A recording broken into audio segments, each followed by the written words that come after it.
Welcome to the Occult Rejects. This episode, I got a few of us with us tonight, and we got a surprise guest, or a very important guest, kind of. I was looking forward to this, and I know last time when she was on, she had mentioned that she had a book coming. So I was very much looking forward to getting her back on to talk about that. You know, I always love having people on with books.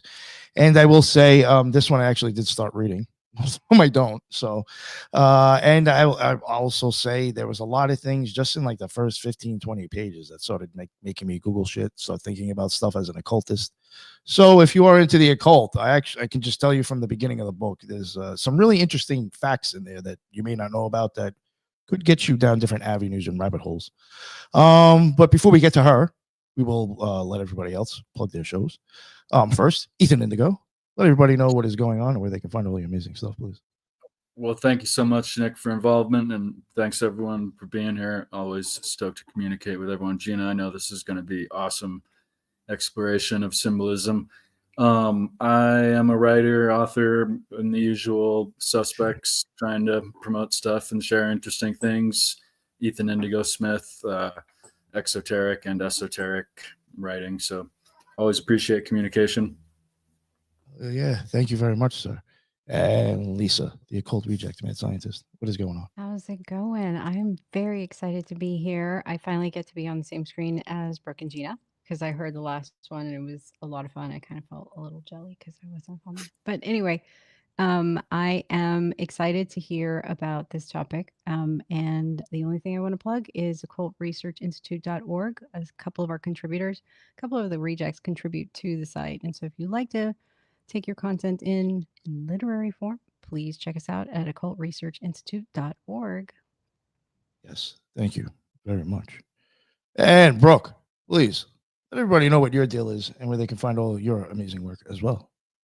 Well, I'm also very excited to be here and share the stage with you guys tonight and hear more about your experiences, Gina. I'm really excited to dive into that. You can find me on Instagram at Dark Florida Podcast. I have a show. We talk about all things crazy from Florida and beyond. So this is right up my alley. Thank you very much for joining us, Brooke. And last but not least, JJ Vance, not the vice president. Good evening, sir. Nick, greetings, sir. Appreciate the invite as always. Fellow rejects, always enjoy conversating with y'all. So looking forward to it. And Gina, nice to meet you, ma'am. JJ Vance, host of Operation GCD, and more notably, not the vice president. Got Operation GCD Lives on Wednesdays, Fridays with Nick, a little roundtable conspiracy culture discussion, and then Operation GCD Sundays Patreon, where I tell tales of true crime and high weirdness that I've encountered in my adventures. Now, looking forward to the conversation. Oh, yeah. Thank you very much, sir. And finally, we got Gina Black. The book that she has, I didn't plug the name of that yet. It is Etched in Stone, and it is Decoding Hidden Meanings in Cemeteries, which now people may understand why I liked it so much. I'm really huge into architecture, and who doesn't like graveyards and cemeteries? So, I mean, for me as an occultist, how I look at a lot of art and architecture and just, stuff like that, sculptures, I think there's a lot of, like she's saying, hidden meaning. So I was very, very happy to, get her on and to talk about this. And she gave me the book. So that's awesome. Gina, thank you so much for coming on. That is what's up. Can you please let everybody know what your deal is and where they can find all your amazing stuff? Yes. Hi, my name is Gina, and I recently wrote the book that we're talking about tonight. Thank you so much for having me. And I'm so happy to be here with all of you guys. And so I am a paranormal investigator, photographer, and author living in South Florida. I am close to Fort Lauderdale, Miami area. And in addition to the book about cemeteries, I'm also an investigator. I co-founded a paranormal team, and I enjoy experimenting and also helping some local locations close to where I live as far as fundraising and getting people in to learn about the paranormal by investigating through fundraisers. So I love all things spooky. I love a good mystery, which is why I, got into the whole topic of writing this book. And I'm just really excited to talk about it with you guys. Thank you for having me. No, thank you very much. I know you probably got into this in the first episode, but unfortunately, we're going to go back to it again. I guess, what was it that made you write this book? I mean, besides the fact that you love, graveyards and cemeteries.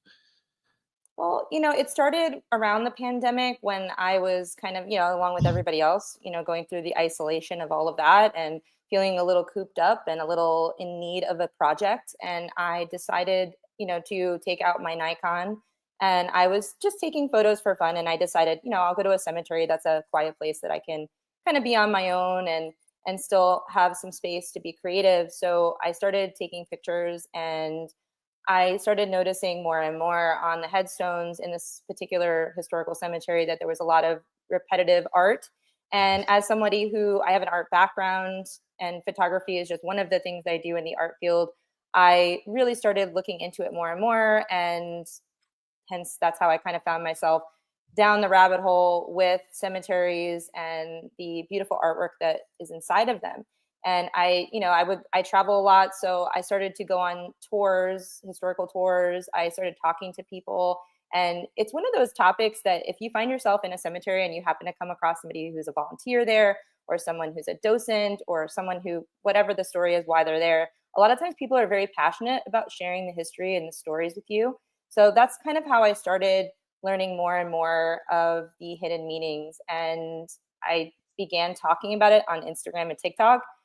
And I really didn't think it was going to get much of a response at all, because I figured, okay, a few fellow weirdos might enjoy this topic. But lo and behold, it kind of launched my page. I really started getting a lot of followers after I started talking about this. So it was a pretty neat experience to kind of make that connection with a lot of people. That is great. It was interesting around the time I think I had, came across your work. I had been filming I went to Yale a few times and filmed, and I did the cemetery over there. I can't remember the name of the cemetery, New Haven, I think it is, or whatever. And then I had, for some reason, just thought about going to the cemetery in Huntington over by where I was. I knew there was some old people there. And that's when I had started noticing, I'm like, wait, I saw that same artwork and design on a different tombstone over in Yale. And then I started realizing, I'm like, oh, I wonder what's up with that. I started thinking about it. And literally not too long after that, I came across your account. And that's why I was like, oh, she's looking at the same shit that I just started noticing myself. She's going on about. So I just thought it was perfect timing. But I again, even when I went to Yale, there were some really crazy, wild headstones there that I just don't think it's artistic. I was just bored and just came up with this, and this is a vision I had when I was sleeping, and stoned. I don't buy that. It's very elaborate. But I guess if somebody did ask in the chat, and I'm pretty sure that it's probably multiple places. I don't think you just went to one place. Somebody's asking which city is represented in the book. I'm assuming you went to a bunch of different places. I don't know if you want to get into that. Places that you've been to, maybe where you started to notice that type of stuff. Absolutely. Just a couple of notable locations that you'll see my photography in the book. One of my favorites in Paris is Père Lachaise, and that is one of the largest cemeteries and one of the most visited cemeteries in the world. And most notably, a lot of people know it because it is the home of Jim Morrison's grave. And that was one of my favorites. That's actually the cover of the book, is one of the mausoleums from that cemetery. I also have been to most of the cemeteries in New Orleans. But the one that inspired me as far as the photography and kind of getting me into it was actually in Fort Lauderdale. And so that would be the Greenwood Cemetery in Fort Lauderdale. And that one is home to Leslie Nielsen, which is a kind of, I was looking up celebrities in my area, and I found out he was there along with a couple of other local pioneer families. So that's the cemetery that really kind of got me into the photography end of it. I also really loved, and you'll see a lot of my photography from Sleepy Hollow in New York. And another one that I talk a lot about is a few of the London cemeteries, most notably the Highgate Cemetery and Brompton. So there's a bunch of different cemeteries from all over the world in the book. Now, did you notice? Obviously, you were in London. You went out of the country. Did you notice some things from there that you're like, oh, I noticed that same type of art from ones that you've seen here, or anything like that? I think in the UK, we have a lot of parallels with our American cemeteries of the Victorian era, specifically from the UK to the US. but I think a lot of other countries will have their own flavor, if you will. And, I would say Greece, when I was recently in Athens and the surrounds, there were some very notable aspects to their cemeteries that we don't have here. And in Japan, they look very different than what we have here. In Mexico, they're very different. So I think everybody kind of has their own spin on it, but there are some factors that we have in common, which is, an interesting, I think, nod to humanity in general. Yeah, I had noticed there were certain like over in Yale, I noticed the same type of skull design on the top of certain tombstones that I noticed in Huntington. And then when I started looking into it, I realized that that was kind of like specific to like German. So it was kind of like German art for a tombstone. That is, and a lot of German immigrants in the United States, you'll see that in New England. And there was a shift between the time of the Puritans coming in and everybody, as time went on. When they first arrived, you see a lot of very dark, very grim artwork on tombstones. So you'll see the skull and crossbones, you'll see skulls with bat wings, and eventually they become softened, and you'll see a transition that happens where these same motifs get softer and softer, and instead of skulls, they turn into cherubs, and they'll turn into angels, and they'll turn into ladies' faces. So because over time, death became not so much something that should be feared, but something that people wanted to celebrate and kind of look more upon in a romanticized way. So this shift is pretty interesting. But yes, a lot of the European influences can be seen specifically in New England. Awesome, thank you. One thing I wanted to get into, like, I know, I really don't know where to start. I mean, it was like maybe I should look at the questions that I was telling you I was going to ask you about. One thing I thought was interesting was the whole thing with the gates. I never had realized, like, you had said, I think the whole cemetery gate thing kind of came from like a Turkey. Yes. So the way I sort of targeted the symbolism in the book is I wanted to find the origin, the beginning of the symbol. And if you look back through history, the oldest sources of iron gates actually came from the area of Turkey, and it was the Hittite people, and they built them around the perimeter of their kingdom, their villages. And eventually that design made its way around Europe, and it became very popular during the Middle Ages.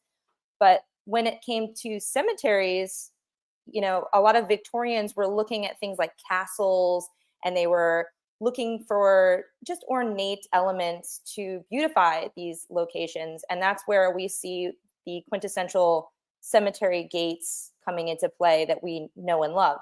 And they were, a lot of people know them as the purpose of keeping people out. They were a very strong material that was hard to, you couldn't really bend your way through them. They were also kind of put in place to keep out animals and scavengers and people that were interested in grave robbing. But the Victorian reason for using them specifically for cemeteries is actually a superstitious one. And that is that a lot of people thought that iron was a material that could keep out witches, fairies, and spirits.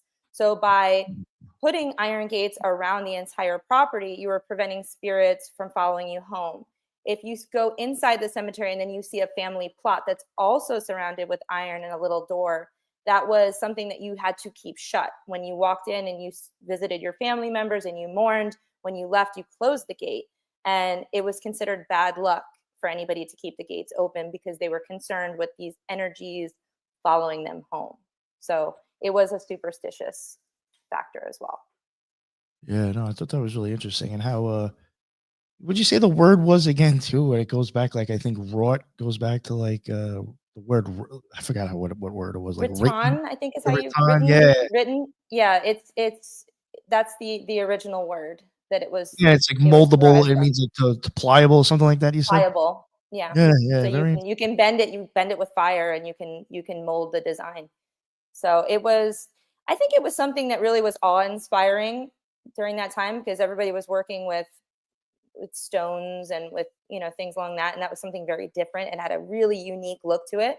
And it was something that could be artistically adjusted for each culture that was using it. So it was I'm not surprised why it took off as much as it did, and it was a material that people did have access to.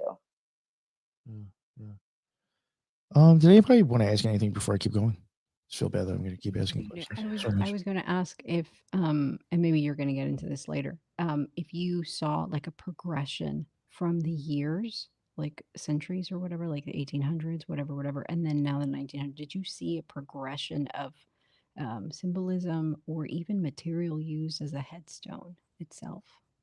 Yes, that's a really good question. So I think that marble is always been something that has been used in the wealthy and the elite classes. That was something a little bit more expensive back then, and it's still something that's more expensive now. It is beautiful and it doesn't get as dirty looking. It doesn't need quite as much attention and maintenance. So that's a material that has kind of withstand, the test of time. But, as far as the designs go themselves, I think modern day headstones and monuments are becoming less and less ornate in nature. We're seeing more of the flat style plaques, and we're seeing very simple headstones. And I think a lot of that is because the death industry has gone so expensive that so many people, I know at least myself having Facebook and other, social media apps, if somebody passes away suddenly, a lot of times you see GoFundMe because maybe a family cannot afford the cost of a funeral, or it was such a sudden thing that maybe they didn't plan for it. And I think that the death industry has gotten so expensive for the average person that nobody really has the money to spend on these ornate designs anymore. And it's kind of unfortunate because, when you walk into an older cemetery, you see that character, that personality, that interesting footnote that's left from time. And now it's becoming more and more, I would say, not as unique. So that's really the trends that I've seen. And that really is something that I think, as far as time wise goes, maybe after the 1950s, the 1960s, just from the cemeteries I've seen, there is a little bit of decline in the artistic designs of the headstones. I think you nailed it with the death industry, that it seems like there's probably more emphasis or more money being spent on the casket and the service, and then come the headstone, it's not really as much. But yeah, I would agree with that. Brooke, you wanted to ask something, correct? I did. Do you go into the symbolism that you discussed in your book with the skull and the bat wings, or do you have any section on symbolism in there? Yes, I do talk about it. Now, as far as the sections of the book are kind of broken down, I tried to kind of lump them together as best I could. But there is a section on light and dark where you can see the progressions from the more, I would say, the more macabre, the darker styles, and how they progress into a little bit more of a softer edge, and why. I explain all the different things, and it's mostly about a shift in society where we went from the God-fearing Puritans and the Pilgrims, and they basically, there was just, you had to live under God's roof, and if you did not follow God's way, you were going to die. And this was the fear that was imposed on everyone. But slowly over time, and especially once you get into the 1800s, and I would say in this peak, the Victorian era, which is the mid 1800s to the early 1900s, there's much more of a shift in romanticism. People are reading, there's more education going on. And also there was a lot of death, and people had to deal with that mentally.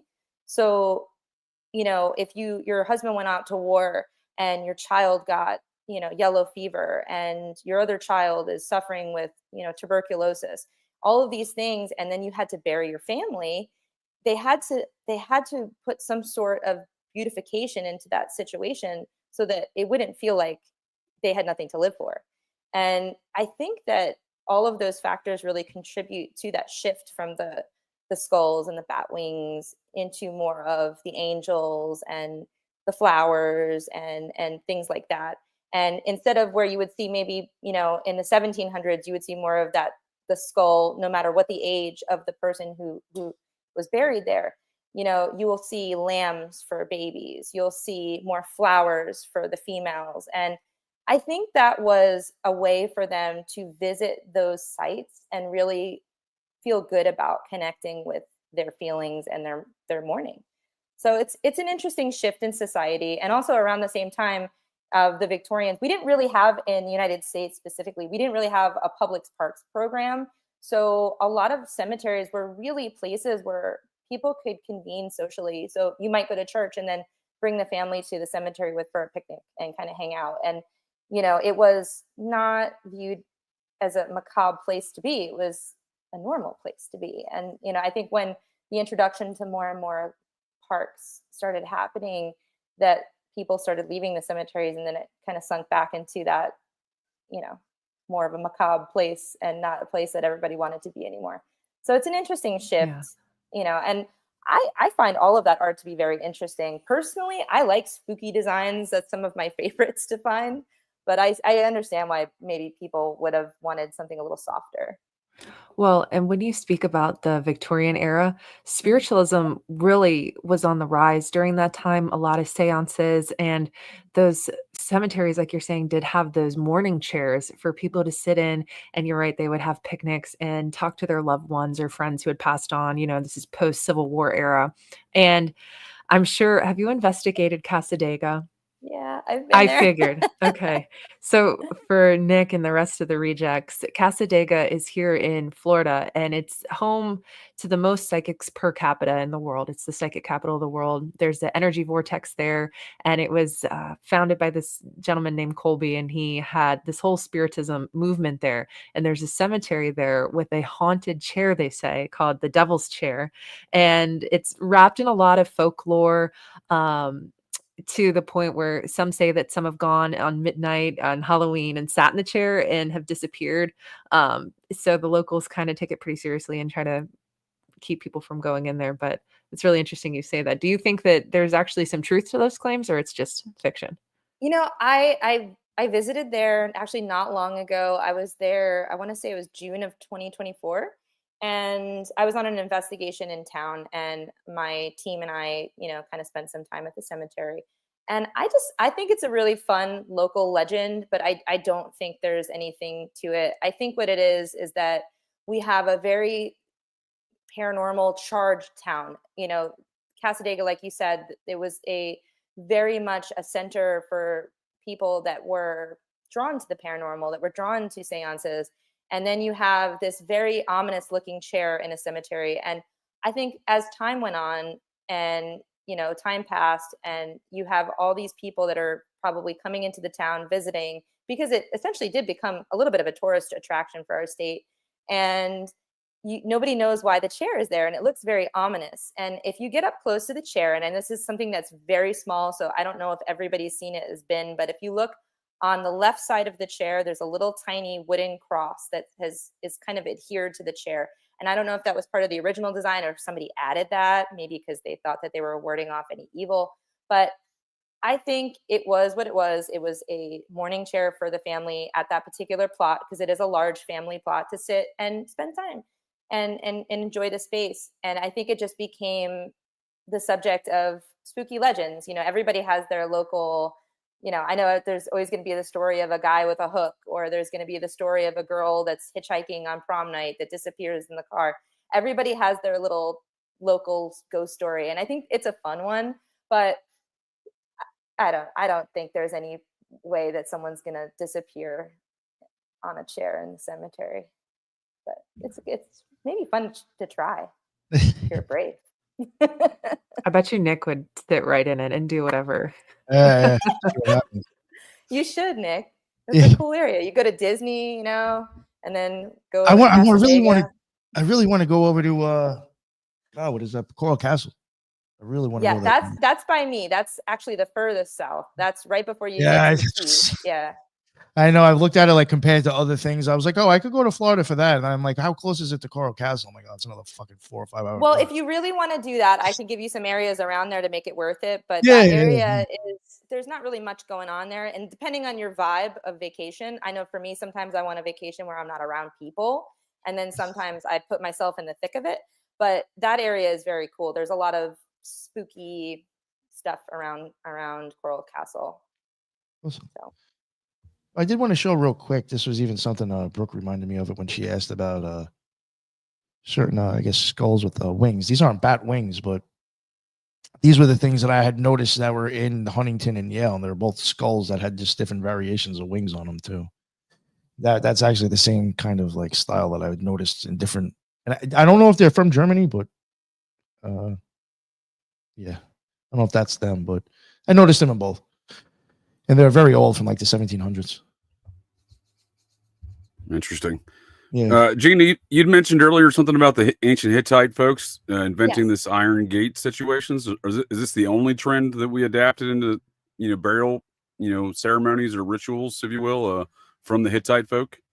That I didn't do a deep dive into the Hittite folks, but I just researched the origins of gates. Where was the first gate ever found? And they were credited with creating the first, what we would consider an iron gate.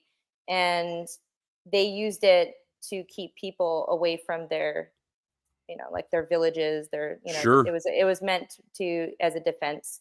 And as time went on and trading and everything kind of became what it became, more and more people started borrowing that idea, and then it kind of morphed into what we have today. But they were Sure. the first to create it.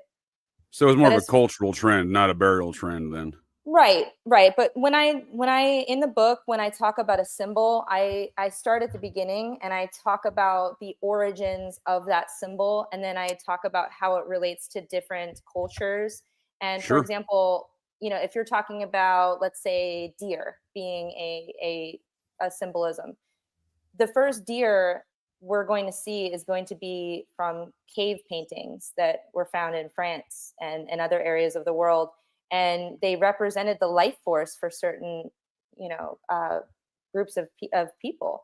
And, they were so important to them that they felt the need to paint them on the walls of caves.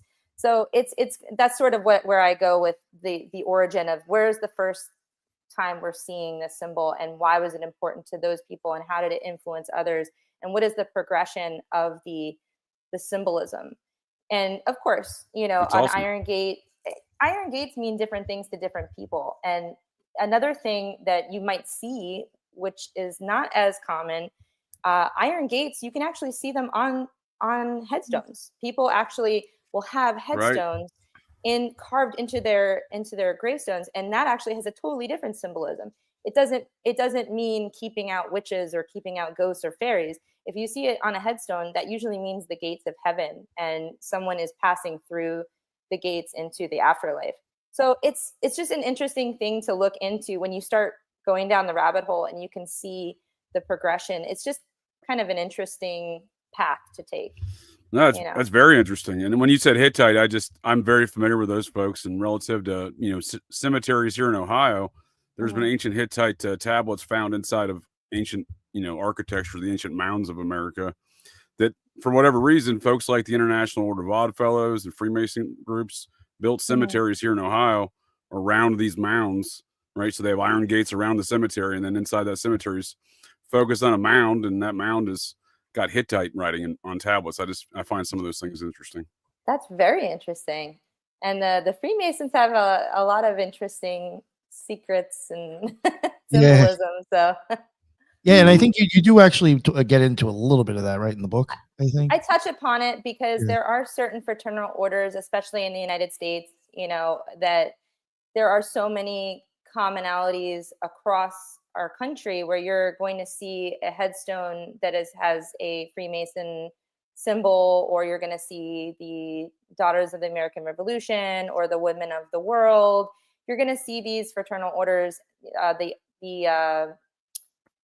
fraternal order of the Elks. There's so many of them. And what's kind of interesting is being a member of those fraternal orders was so important to that person that they chose to put that on their final resting place as a prominent symbol.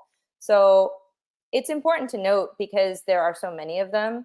And I actually have been asked a lot of what they mean. So I did a little research into just the basic, what each logo means and why they use the symbols that they use. But I kind of left it for surface value on that because the book really wasn't about the fraternal orders. It was more about the symbols. But it's interesting to me that was such an important part of someone's life that's how they want to be remembered. So yeah, that's believe it or not, that's kind of a way. JJ's done it himself too. I've done it. When we've researched before, you can go and check someone's gravestone, and sometimes you might find things out just from the stuff that's on there that you can't find anywhere else in news about them. Yeah, when I was That's a sitting there great like, well, point. I didn't know he's a Freemason, but he has the fucking thing engraved on his tombstone, so obviously he was now. You know, he just That's a great point. Like, I found that out just the other day when I was, recently when I was looking at Robert the doll, the guy that the onset of that cursed damn doll there in Florida, the guy who gave it to his grandson was Dr. Joseph Otto, who was a prominent Freemason and doctor there in Key West, and real big on the top of his gravestone is the compass and squares, so you can't miss it. Yeah, I investigated that doll, and it's such an interesting thing in Florida to do. If you're ever in the Keys, it's very cool. Oh, beware. I'd recommend That's going. my only forewarning is don't go. Oh, it's I Don't go. didn't You have go to it. Key West. I'm saying don't go take a picture with that damn doll because they don't like. No, they pictures. actually. This is a hot topic, and hot take on this, but it's true. I was there in November of 2024, and I did the night investigation where you get to have the space, the museum to investigate, and they told us specifically, don't ask permission. That they had someone come in and some psychic or medium or whoever, somebody that they trusted, told them that was the wrong thing to do because somehow by doing that, you're inviting the spirit in because you're communicating with it, you're opening yourself up to it. So they actually have a policy that's changed, and they said, please don't ask permission. He And didn't. I posted I think that on I would say this Instagram. sounds flagrant. This sounds flagrant and dangerous, ma'am. People went off on me. You can call and ask them. That's what they told me. I'm saying I don't doubt you, man. I'm just saying this rule seems flagrant and dangerous, just like it was when I wandered in there one day with no knowledge of a cursed doll. I didn't ask permission. I said, "Damn your curse! I'll take a picture anyway."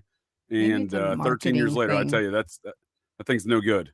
Maybe it's a I took a lot of pictures. Back and ask it.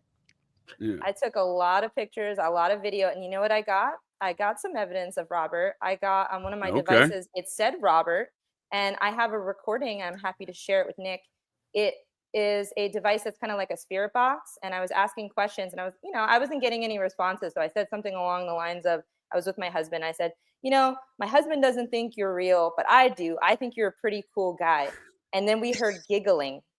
Okay, I had nothing. Yeah. Nothing. And then I got giggling to that comment. So I just think that if this is the thing, if you go in there and you act poorly, then it's kind of like, you mess around, you find out. And I think that's what happens to a lot of people is they try to taunt the doll. And I think there's no difference between that though and just the law of attraction. If you are going to be a jerk, you're going to get that karma back.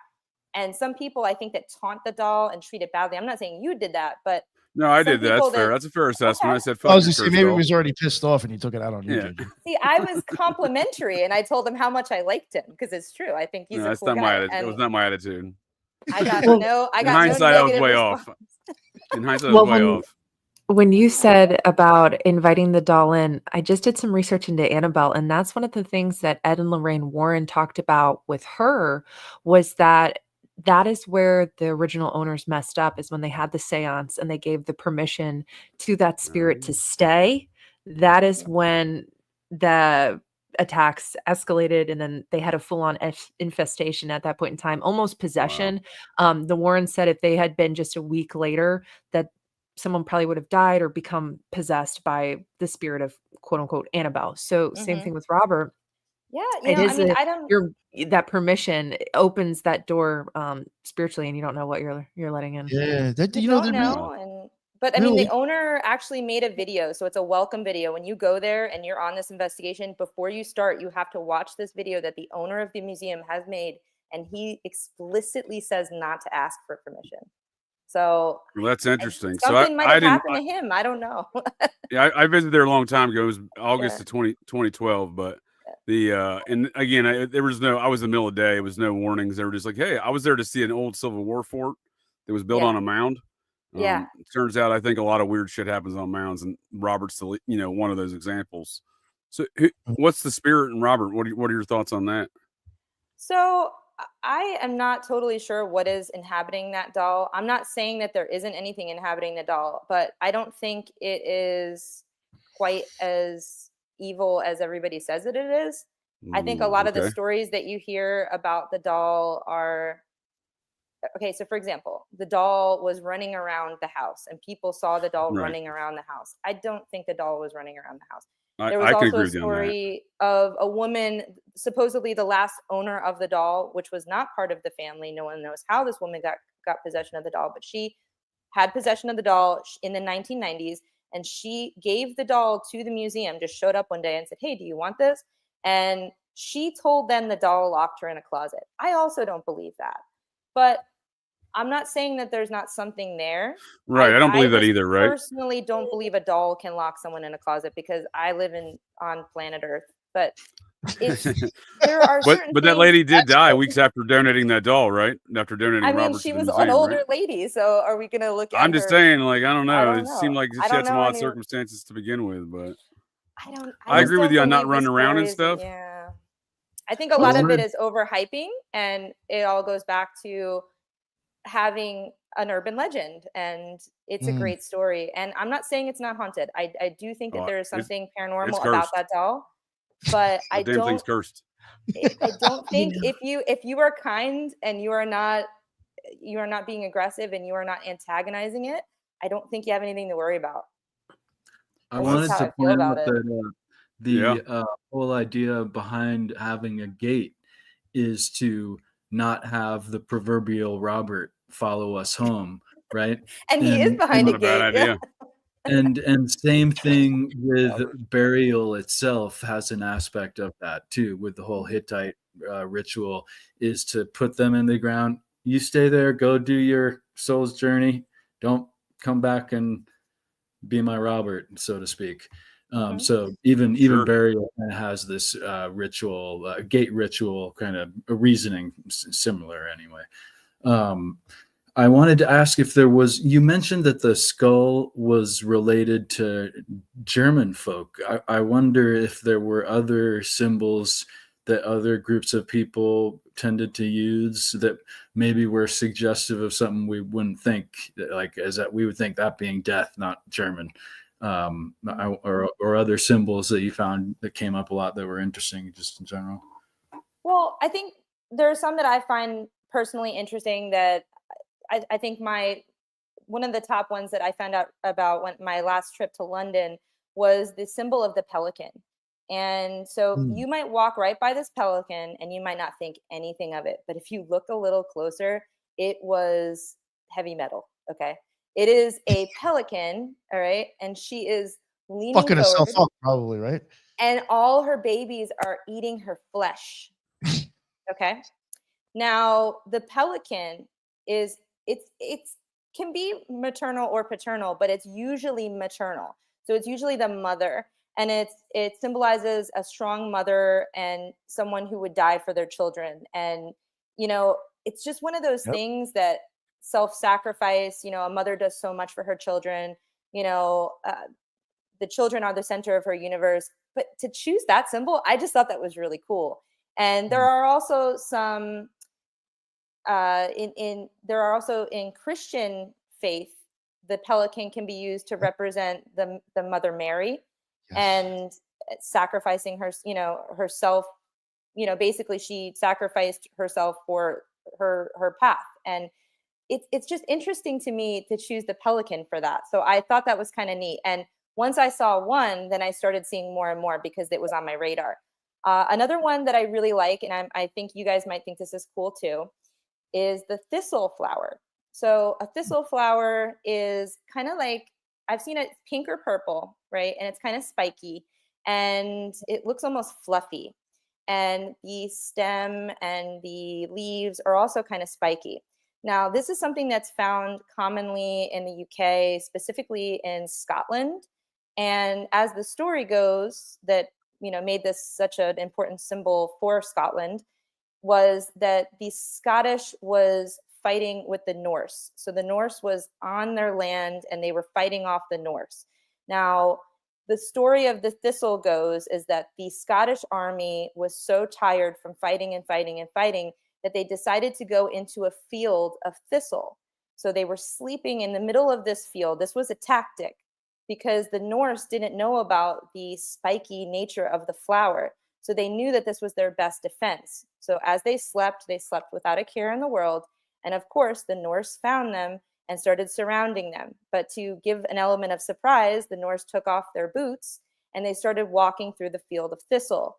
And as they cried out in pain, the Scottish had an advantage and they took the Norse army and they won the war. And this particular flower became so important to Scotland that you can actually see it on the coat of arms. And a lot of Scottish people will still to this day incorporate the thistle flower into their gravestone.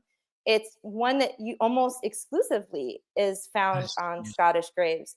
So it's kind of an interesting thing that once you know. And I love those stories. I love finding out about why, Yeah, right. Like it's some dude was just like, because it was probably a common thing. We know you take off your shoes to sneak up on the motherfuckers.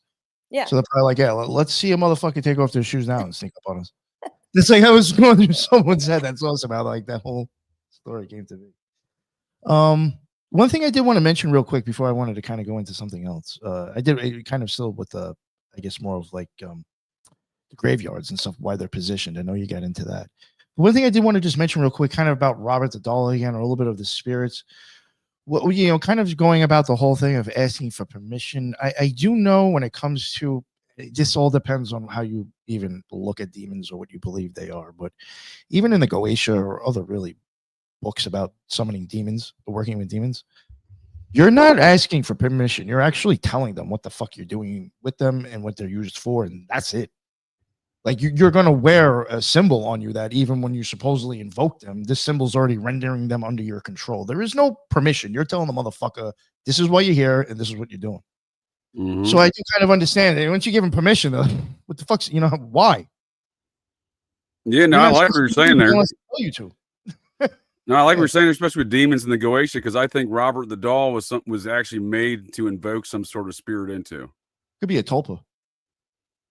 That was he was a unique doll. He was made by the lady who invented the teddy bear, specifically, allegedly by her, and she was alive. I don't think that's true. I think that's debunked. I think the doll is actually from overseas somewhere, and they were able to show where it came from. That it's ma'am. That's the same spot. It's the lady in Germany, and they even have it's a unique tag on the ear that they tracked it down with. I mean, they went to some great details in their studies there, apparently. Mm-hmm. I don't think it was handmade by the housemaid, or there was a lot of that going around that the nanny or whatever made the doll, and that was debunked. Correct. This is a German lady who invented the teddy bear. Oh, okay. Yeah. So she was still alive at the time. She may have in fact handcrafted Robert herself. So, and again, speaking to these kind of, Nick, you're saying the demons in the Goetia, this kind of Germanic lore of things, and I think where I also assert Mickey Mouse comes from in a demonic form as well, from some ancient demon creatures of that era, of that region. I think well, they found a little Mickey Mouse thing in a burial mound up there in a Viking era mound there in the old northern area of Germany there. So all I'm saying is. Yeah, well, it looks identical to Mickey Mouse. And they say it's a lion, but like in these mounds, they're only burying like ceremonial ritual items, and there ain't no lions in that region. So I'm not sure what this little demon creature is, but it is weird that Robert's got this kind of strange history, as you're pointing out. There's a lot of mystery around it, but folks have recently in years gone to such detail to find the manufacturing details of that thing and to track it down to that German operation that invented the teddy bear, because teddy bears weren't a thing at the time. Like this was a time when Robert, not every kid was after a doll. When this ranking Freemason in Key West brought his grandson back this doll from Germany, as the story goes. But I would say that as far as the curses go, and this thing being invoked, made on purpose like that, like I know a lot of it gets blamed on the nanny because they're from the Bahamas or whatever there, and there's some hoodoo or voodoo references. But I would point more fingers towards Dr. Joseph Otto, the Otto family and whatnot. So they're Freemasons. Robert Eugene Otto, the owner of the doll, who receives it from his grandfather, his father he's involved in the kind of the same, medicine and Freemasonry business down there. And he marries a woman who's the descendant of a major figure in the secret society that started America. And they're into some weird occultism, if you ask me. Her great grandfather was an admiral in the wars of 1776. But so you have this weird epicenter of activity of weird occultism already right there. But then they also mix in with that lady's family. They come, the Parkers. They come from the Bahamas. Mm-hmm. So they're not the only ones that would possibly be influenced by hoodoo or voodoo in their general occult practices already. So I know a lot gets blamed on the nanny, but I look more towards those families and whatever they were into. I don't believe the nanny theory, because I think the nanny was very close to Robert, and if she was close to anybody in that family, it was probably the child. And I don't see any reason why to put something evil on a toy that who wants to deal with that? Getting the heat off the parents. I just think that the whole thing is a little suspicious, and I just personally don't think the nanny had anything to do with it. But I'm not saying that there wasn't anything paranormal about the doll. I think the doll thing is strange. I think that when there's too much smoke, there's some fire, and there's too many stories about that doll for there not to be something strange. But I don't think it's quite the magnitude as some people report it as being. I just don't. But I don't know. To get back to the cemeteries, I did want to ask you, if you don't mind. You had mentioned stuff, and I find this interesting just for a lot of occult reasons. Even kind of when it comes to the Abramelin, you're supposed to face your house should be facing to the east in a certain way. Mm-hmm. So directions count for rituals. Yeah. You had mentioned, I think, at the beginning of the book and throughout at some point in your book also that the way some cemeteries and graveyards, the way people are buried are specific sometimes to the religion, and there could be different burial practices depending on, I guess, the religion. Is there any stuff like that you could maybe get into a little bit about the whole why it's facing which way and for what reason? Yes. So it's very common for Christians to be facing the east because that is where the sun rises, and the sun represents the son of God, Jesus.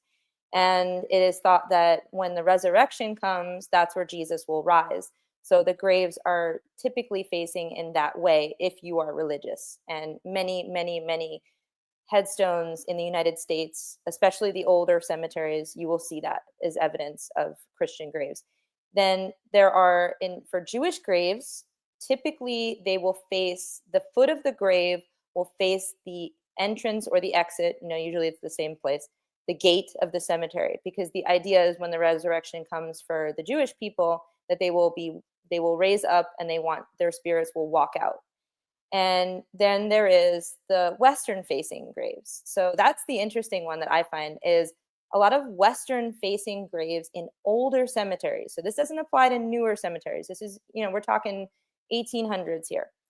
That in Victorian properties, when you saw a grave that faced the west, this might have been someone that was ostracized in their town as being a witch, or someone that they thought was unholy, or someone that just wanted to give the middle finger to the town and the people that believed in God. Maybe they were on the fringes of society, who knows? But there are a lot of people that in death, their graves were placed west, not by their choice, but because the town thought that they were witchy. And there's a really good example of that in Florida.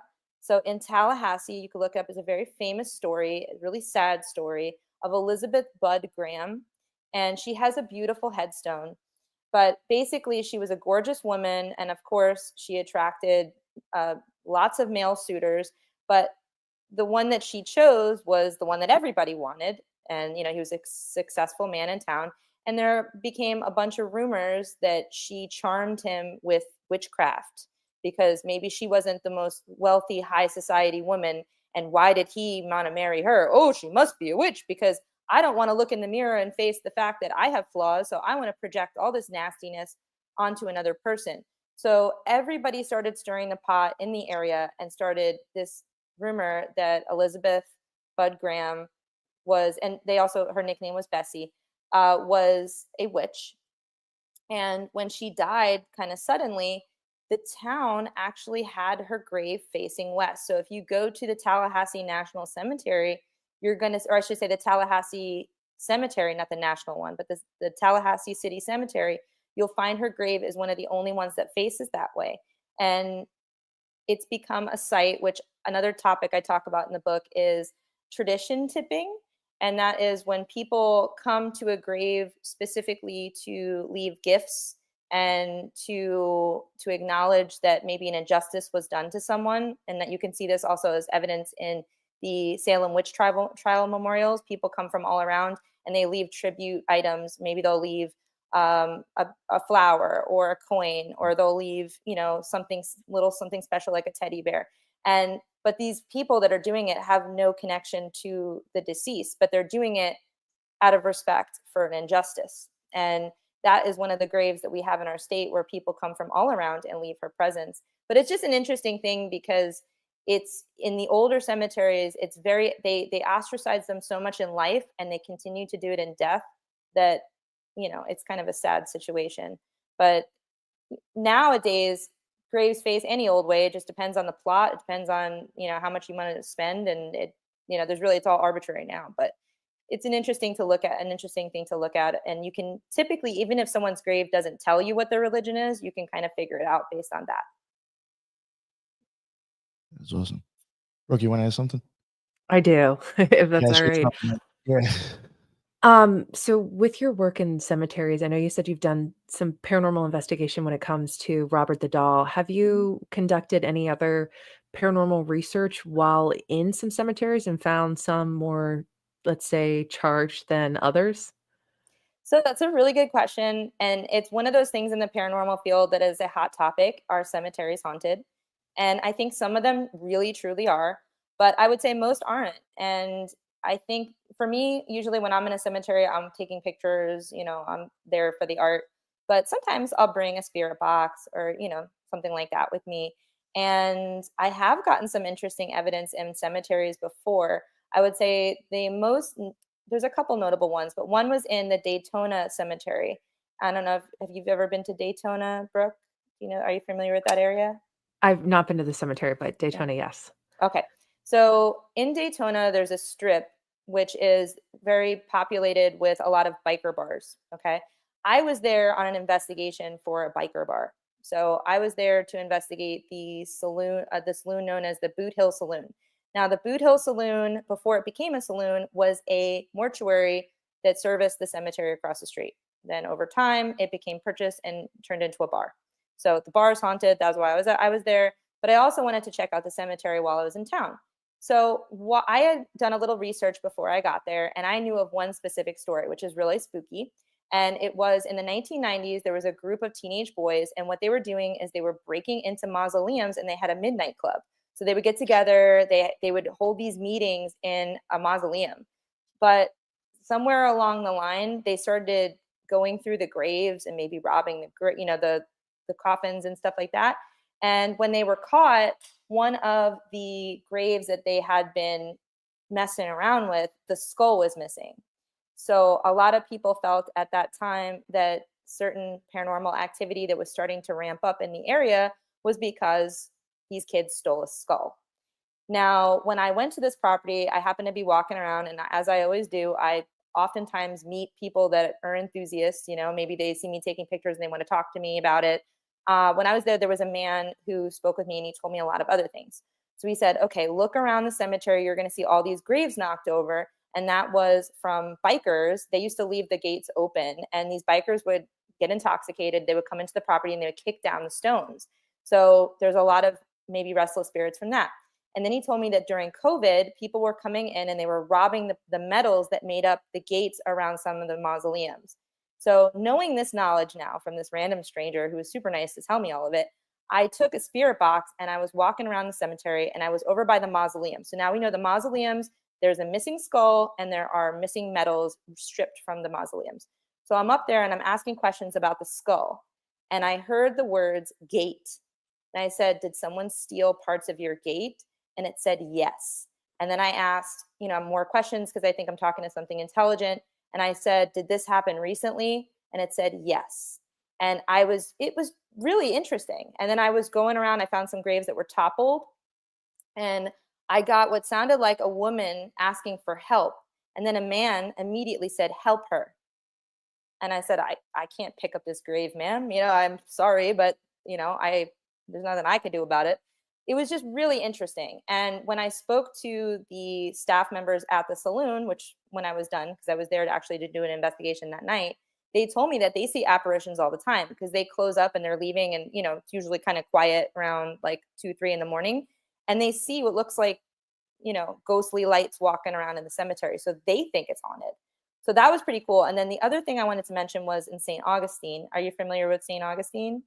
Okay, there are two major cemeteries that a lot of people talk about in St. Augustine. There is the Talamato, which is one of the oldest cemeteries in the United States because it was first occupied by the Spanish during the 1500s. So it was before we had, New England colonized. The Spanish were there and they were using that plot. But before the Spanish, that plot was actually used by the Native Americans. And the Native Americans told them to use that land. And they said, this is where we bury our dead. This is where you bury your dead. So they shared it.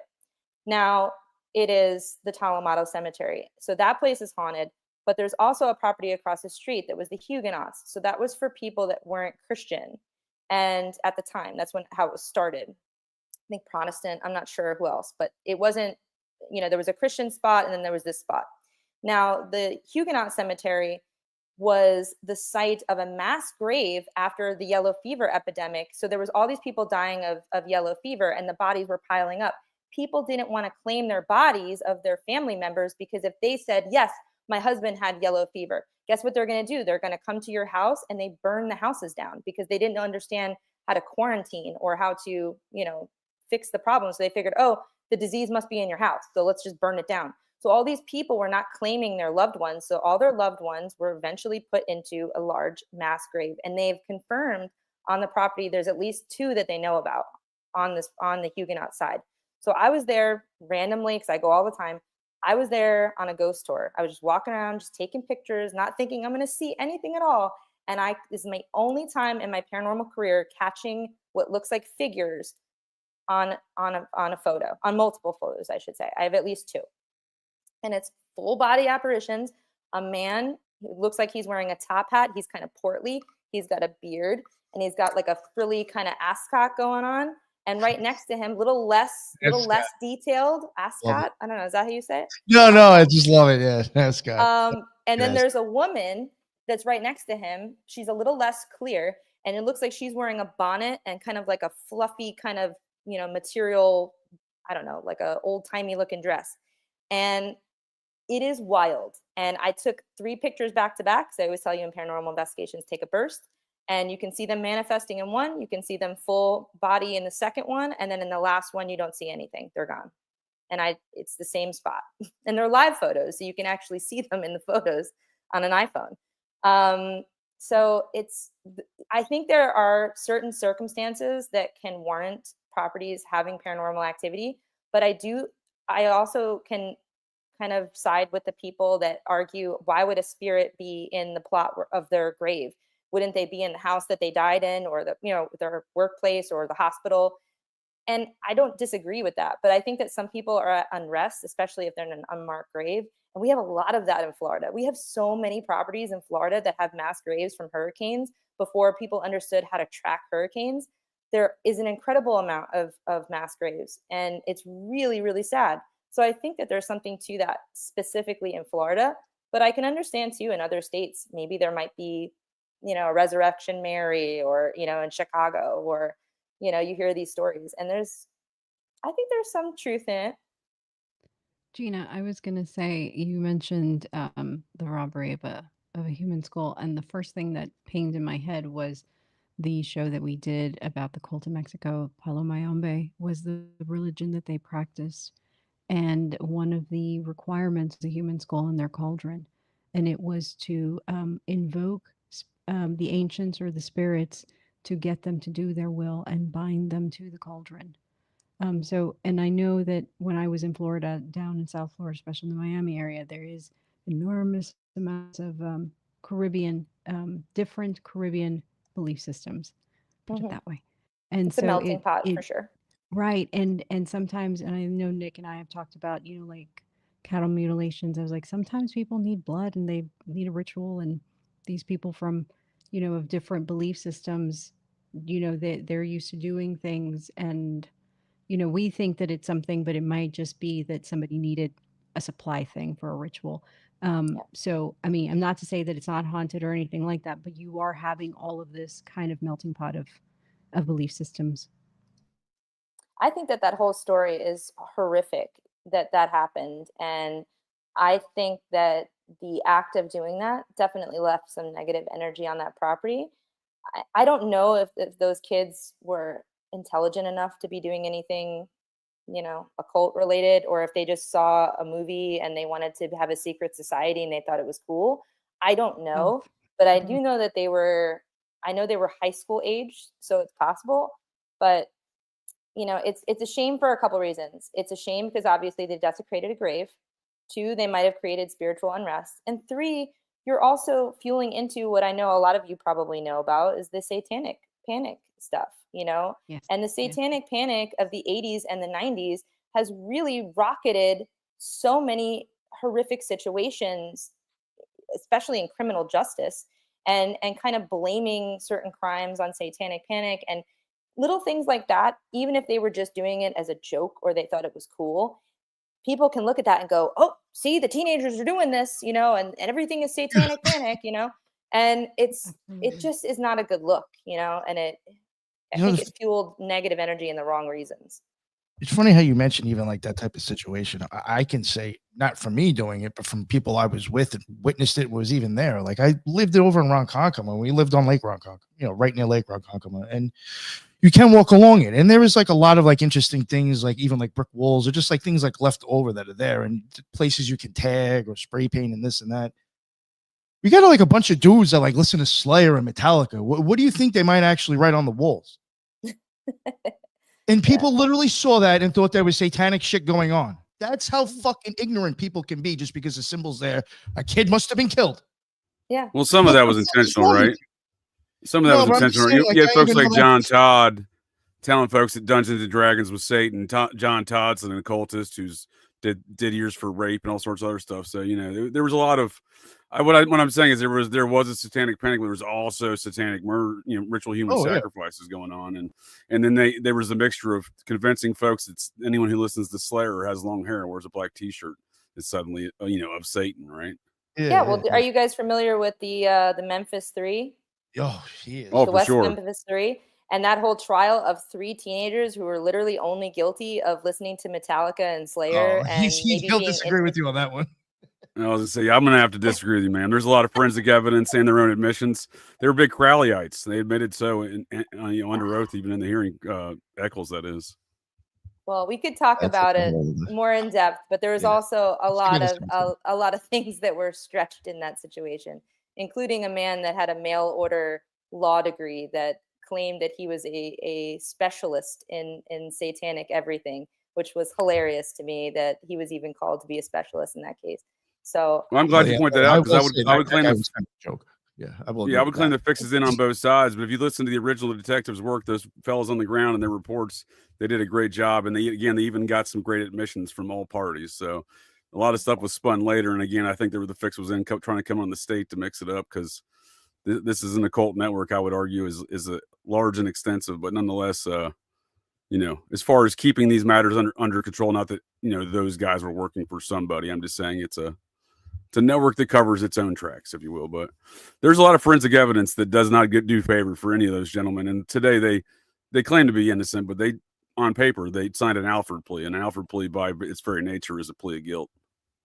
I'm aware of what plea they used, but there was specifically the kid who was the one who admitted guilt, who had the mental capacity of a 9-year-old, and he was Jesse Miskelly.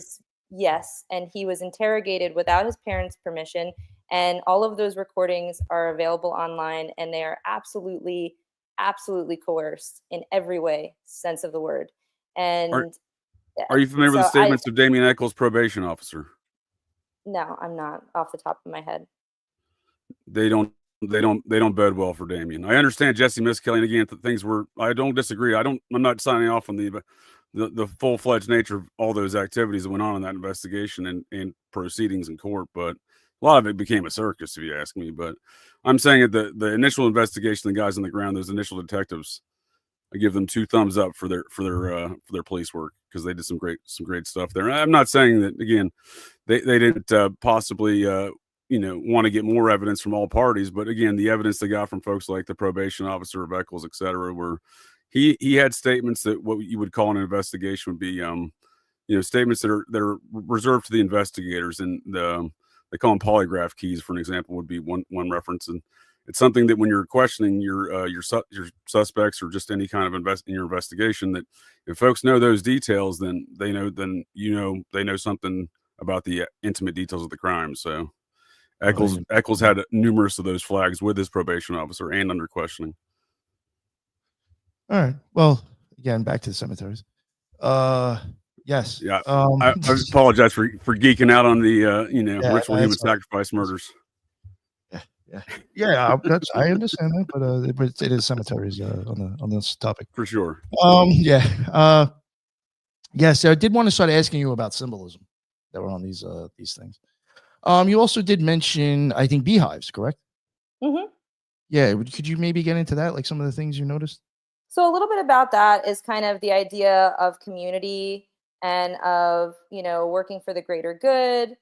So it's, one of those things where the bee is by itself, it can't accomplish much, but together it can accomplish many great things, which is an interesting symbol to be found. I haven't seen any myself, but I know that they exist a lot in the Midwest. And there are some ties, I want to say there's some ties to certain fraternal orders that may also have the beehive on there as well. Yeah, I know Mormons and Masons, huge with that. Basically the same thing. I also know you did mention, I think, in there, roosters, correct? Mm-hmm. What was the situation? That was something that you had noticed, I guess, on specific. The rooster, I actually have to look that one up. I don't remember that one off the top of my head. Is it the rooster specifically, or is it the chicken foot? No, it's the rooster. Okay. Yeah. I know that could be a symbol for Mercury or like Hermes sometimes. So. I'm sorry, what? I know it can be like a symbol for like Mercury type gods sometimes. So the rooster, faith, victory over death, strength, fidelity, spiritual protection, and power.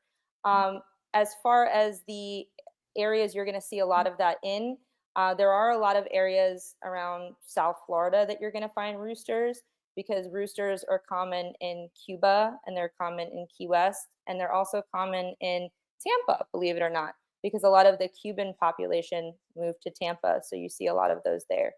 I haven't seen any myself, but that was something that I talked about when I got into the symbolism of the animals.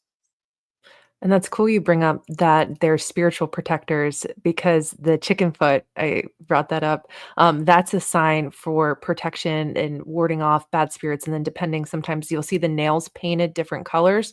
I believe purple is more for spiritual, and red is for any just general negativity. I actually have a chicken foot tattoo. Oh, you do? That's so cool. Yeah, so that's what I was curious. Got my chicken foot. Nice. I love that. Was there any other like we've gone on a bit already. I mean, but was there any other like type of symbolism that you think you can like maybe mention, or that you noticed that you would like to talk about? Sure. Certain kind of like either symbols or art or whatever, I guess. Okay, so there's one that I really like as someone who likes to read. There are a lot of books that you're going to see on headstones and mausoleums. Now, an open book usually means that a person's life was cut short, as in they didn't finish reading the chapter, they didn't get to the last chapter. Sometimes if you see the book closed, that can indicate that someone made it to their last chapter and that they had a long and happy life. And then sometimes the book can mean, in a lot of situations, it can represent the Bible. That is usually the third most popular one. And another one that I thought was kind of neat, that is mostly found in the South, I found from my research mostly in Florida and Texas, is the shells on graves. So in the grave itself, almost like laid into the concrete. And that was something that you found a lot on African graves. And the idea was that the ocean brought African Americans to this country, and that the ocean would bring their spirits home. So I thought that was kind of sweet. And I found that to be an interesting, and I have found quite a few graves that have shells on them. And the interesting thing to note about Texas is they're obviously, and depending on where you are in Texas, you might not be very close to the water, but there were people that lived in Texas that were charged with going to the ocean and collecting water to, I guess, harvest salt. And a lot of those people that did that were African American. So the shells were a nod to that too, which was interesting. And yeah, there's quite a few different symbols in the book. I do talk about just about every flower. And what's neat about when I work with this publisher was that I don't have pictures of every single flower of in the world on a headstone. But what we did was we made some AI images, so that way, if someone is in a cemetery and they do find a flower carved into a grave, you can, you'll have a guide to kind of look and try to match the flower. Because sometimes I found in my wanderings, you might see something that looks like a daffodil, maybe it might be something else, maybe it could be a morning glory, maybe it might be some sort of lily. So it's kind of nice to have at least something in your hand that you can quickly kind of shift through to see which flower might mean what. And there are quite a few different flower symbolisms, which are pretty neat. Did you notice a lot of daisies? I do see a lot of daisies, and that was one that came up as purity, I think is the main symbolism to that one. And you see it a lot on younger people's graves. And one thing that came up over and over again was daisies kind of reminded people of just joy and happiness and the light of someone's life. And that was something that came up a lot, as somebody who was the light in a family was often given daisies. Did you ever notice daisies and seashells together? I have not seen That sounds daisies like and a cool seashells together. No. Yeah, the reason I even asked daisies is because when you mentioned seashells, I do believe they're actually in occult symbolism. I think they're both used for the same thing. You cut Also, one I mean, down. if you see seashells carved into the graves, but not physical seashells, Yeah. if you see seashells carved, a lot of times that is a Christian symbolism, and it had something to do with baptism. So I know we talked a little bit about scallops last time, the scallop shells, but because you said that you were talking about the Venus and there being eyes and something, but in Christian symbolism for graves, a lot of times when you're baptized back in the day, they used to do a big scallop shell and they would scoop it and they would pour the water on the person's head who was being baptized. And in a sense of Christianity, if you have a shell on your grave, it often symbolized the willingness to forgive the original sin of Adam and Eve and to devote oneself to God. That's interesting. And it's interesting how you mentioned. I love how you mentioned the pouring of the water, because this is like one of the reasons why I think the seashell, and I would even seashell, the daisy, and too, kind of like represents the same thing in the eye. You have the back part of your eyeball.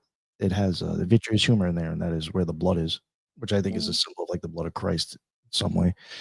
As you come down and you hit the sclera, no, the ora serrata, and then the lenses that goes over there. It looks like a seashell or a daisy, and then right underneath there is where the water is in your eye. So it's like, it's literally like the seashell or the daisy's there, and there's the water right there. Like it's the same fucking image. So I do think like you actually see the baptism, in my opinion, is in the eyeball. But yeah, that's why I like that you brought up the seashell in the water, because that's what I see going on in there, in my opinion. But interesting. Anything else would you like to add, maybe? Or anybody have any questions as well? I do. When you went to the gravestones in Mexico, did you see a lot of cempasúchil? I think that's how you pronounce the not one, the marigold, the Mexican marigold. Yes, that is a very common flower to see laid at grave sites. And that's also a very common flower to see carved into headstones of people that have Mexican lineage. And I think it's a really pretty flower. And I when you go there and you see the color is such a beautiful contrast to that cold stone, backdrop, and then you have these beautiful pops of color. I've actually really would like to go during the Dia de los Muertos, Yeah, Day of the so did Dead I. celebrations. It's so hard for me to get out there around that time. It's just kind of They like a say crazy it's time of the year. insanely beautiful. Yeah. Yes, I've seen so many pictures of it, but you Mm. can, it's definitely when you see the properties, that is a very common flower to see left at the headstones. And I think people do go pretty often. It's one thing I noticed about Mexico is people go pretty often to refresh the flowers. You see a lot of fresh flowers when you go. And too. another country that I noticed that happens a lot is in Greece. And I think it's something about, and also in Japan, is families, I think in the United States, I know from my own family, we might go to a grave once, maybe twice a year, but in those cultures, it's something that you do all the time. And you go periodically for different celebrations, different festivals, different holidays, birthdays. It's normal to go and to refresh. And I think that's really sweet. And I wish, we had a little bit more of that in our country. It was always on all holidays, birthdays, anniversaries, or anything like that. You go and you refresh the flowers, and you also leave a jar of water. Mm-hmm. And that's also common, very common in Japan. And I actually have a really cool video. I'd love to share it with you. I was I was a little north of Tokyo, and I was at a shrine, and just past the shrine there was a cemetery. And I was just walking. It was very quiet. There was hardly anybody there. And in front of these, so Japanese headstones are a little different than ours. They're usually a large block with a slightly smaller block, and then there behind the large block there's it's almost like a vase, and they have these long boards that are printed with different prayers and also family members information, and these boards can be interchanged and moved. And usually right in the front they put cups, and sometimes they're water, sometimes they're tea. And on this particular day I was just walking, and I happened to notice there was a few full cups, and they looked like tea.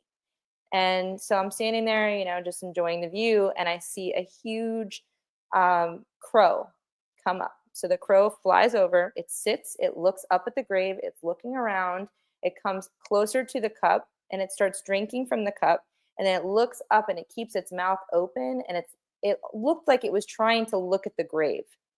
It is the freakiest thing I have ever seen, and it's there for a while, and it really felt like some sort of spiritual thing. It really did, because the bird was there for a good 10 minutes. And I have most of this on video of just sitting very still, looking up at the grave as if it's reading it and taking sips out of the tea. It was wild. But that was another place that you find a lot of offerings like that. Nice. Does anybody want to ask anything else? Did you come across any number symbolism, and or were there any more like other rather secreted kind of things? You mentioned like the Freemasons, if they did something significant. Yeah, well, I haven't really noticed anything with number symbolism, but I would say there's some interesting kind of, some kind of more secretive symbols, might include, trying to think off the top of my head, like something more macabre. Chains, broken chains. You'll see that if someone his life is cut short, but it also could have something to do. I saw and I don't want to say it for sure, but there was something to do with maybe breaking chains from your religious path, like breaking chains, breaking out of the norm. But that wasn't as commonly reported, but a lot of those symbols are. So that I'm not totally sure about. I didn't report it in the book, but it is something that came up in a few personal blogs and things. I really didn't come across too many things that were nefarious or, negative necessarily. But if you dig into any sort of, occult symbolism, you might find that there might be certain placements of fruit that might mean something. There could be, in paintings, there are certain symbolisms that have a darker meaning. So I guess it depends if you're looking for that. And I wasn't really seeking it out. I was trying to just find the general symbolisms. So I think that could be another treasure hunt. Fascinating stuff. Thank you. Well, thank you very much, Gina. I appreciate it. Had a great time. I would like you, hopefully maybe actually get you on for some of your investigations. So I would love that. Yeah, because I have seen some impressive stuff that you've posted on that as well. So, I guess we'll go back around the room and let everybody plug their shows again. I'll start with you, Ethan. Please let everybody know where they can find all your amazing work and all your books. That was awesome, Gina. Thank you so much for sharing. you. That was great. Ethan Indigo Smith on all the usual social media. More articles to come on Occult Research Institute. Thank you. And thank you, guys. Hell yeah. No, thank you, Ethan. And Mr. JJ Vance, not the vice president. What's going on, sir? Nick, thanks again, sir. Appreciate the conversation. Gina, it was great to meet you, ma'am. It was nice Fellow to meet you. rejects, always a fun time. Yeah, Operation GCD, Wednesday, talking, what's today, Tuesday? Tomorrow, talking Robin Hood, a Knights Templar tale, and some comparative analysis of the story of Robin Hood, the Magna Carta, and the U.S. Constitution. And then Friday, we actually have Ethan coming on, Nick, on Fridays this week here, 9 p.m. Eastern Standard Times. And then Operation GCD Sundays on Patreon. I'm talking Buffalo Jared Revisa, one of my favorite topics. My old former almost PR rep / stalker turned apparently mind-controlled multi-state homicidal transpocalypse assassin. So that'll be a fun-filled barn burner tale right there. So Don't forget. Appreciate the time. And Go ahead. Sorry. no, thanks again.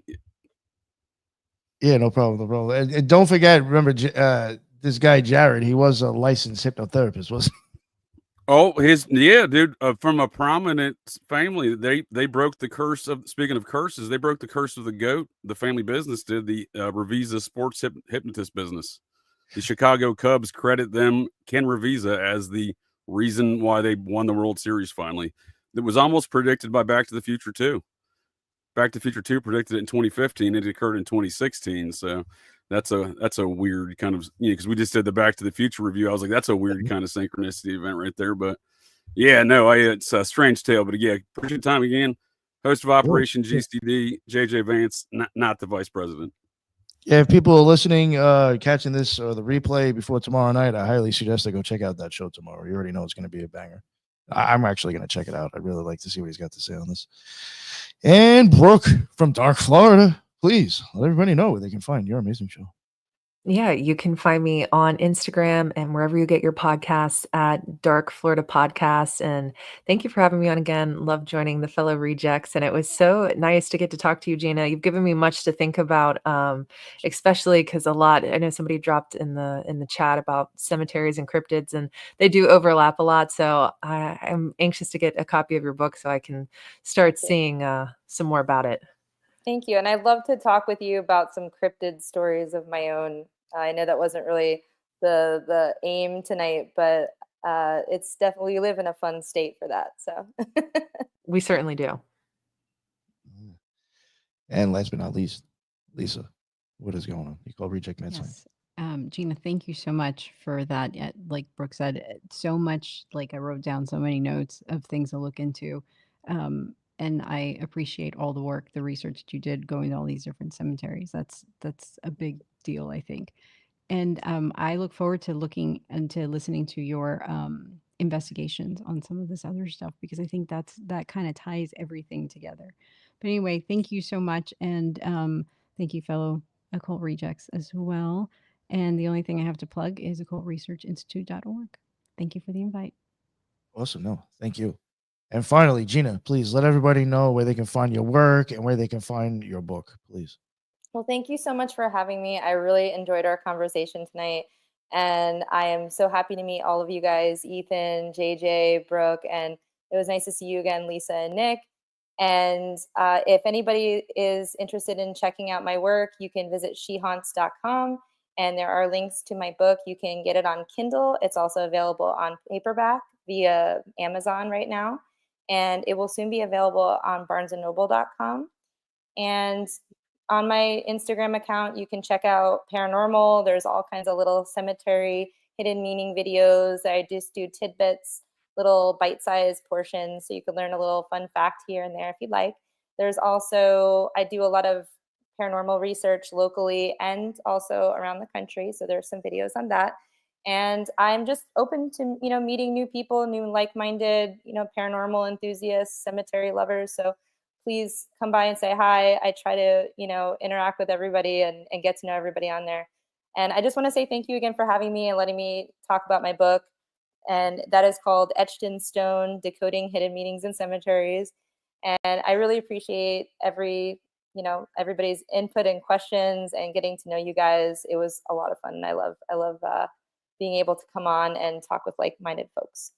Well, yeah, no, thank you very much. I really appreciate it. For people listening, I know obviously, believe it or not, most of the people that listen to this show are probably into the occult or occultists. I just, for me, I think if you're into the occult, you're definitely going to like this book. So check it out. You're going to find a lot of like just random information, things that you'll be like, oh, that is interesting. You'll find yourself starting to run gematria and shit. Well, that's what I was doing. So, so definitely check it out if you're into the occult. I think there's some actually good gems in here that she doesn't even realize for an occultist.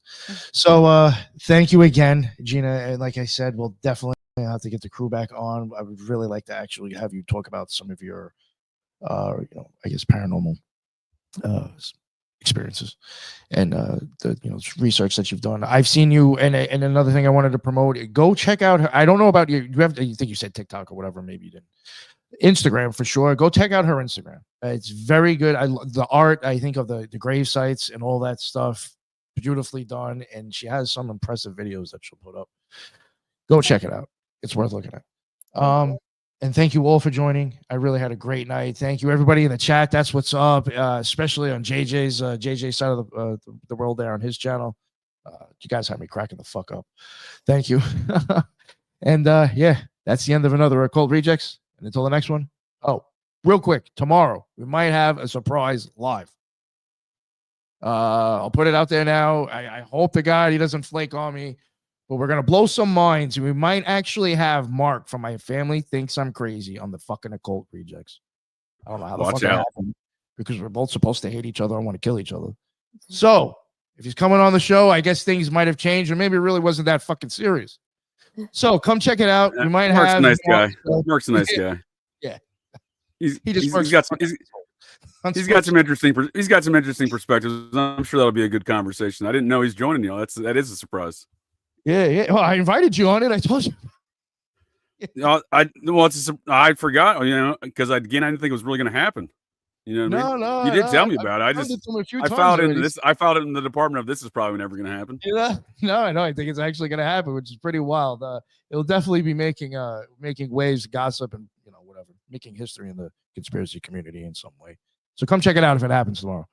Yeah, and that is it. And until the next one, everybody be well. Later.